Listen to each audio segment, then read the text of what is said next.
En el campo base llovió toda la noche. El 8 de enero amaneció nublado. Se prepararon para hacer el acercamiento a la segunda cumbre de aclimatación, el Sincholagua. Manuel había contratado unos caballos para llevar el equipo hasta el campamento en la base de esta montaña.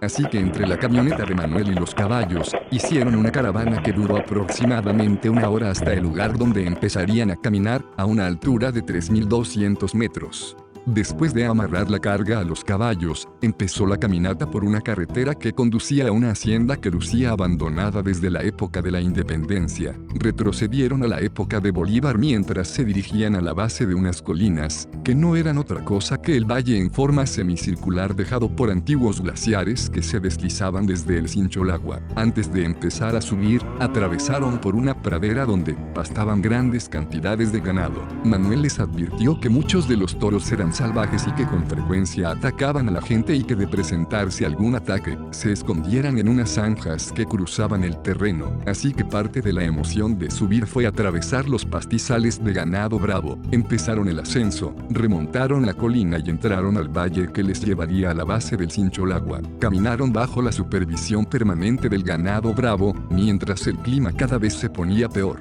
La llovizna los persiguió durante la última parte del camino y cuando llegaron al campamento, ya estaban caminando a 4.000 metros de altura bajo una fuerte lluvia. Bajo la lluvia montaron el campamento. Manuel levantó una enorme carpa amarilla que sería la carpa comedor de esta expedición. Las gotas de lluvia empezaron a sonar durísimo sobre el techo de las carpas y un rato después se oyó una voz que decía: "Está granizando".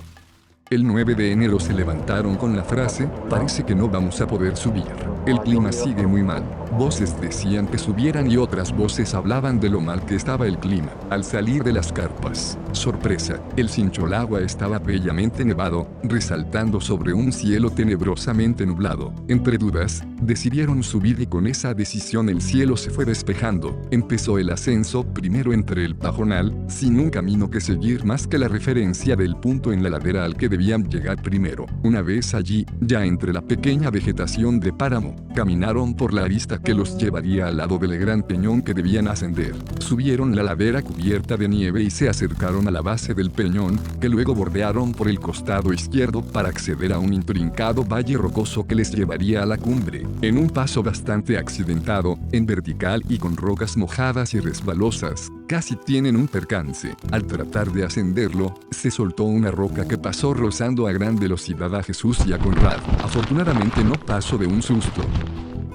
Al superar ese obstáculo, llegaron a una cresta con precipicios a ambos lados y, literalmente, toboganes de hielo que conducían directo a ellos. Se decidió entonces formar dos cordadas, ya que no contaban con piolets para su seguridad. Pasando este segundo obstáculo accedieron al último, escalar los aproximadamente 20 metros que los separaban de la cumbre. Al llegar a la cumbre, 4.899 metros de altura, se empieza a sentir como si nuevamente empezara a granizar sobre la capucha de plástico de la chaqueta, pero, un momento, nadie llevaba puesta ninguna chaqueta de plástico. Era electricidad estática en el gorro de fibra polar lo que sienten como cotufas explotando en la cabeza.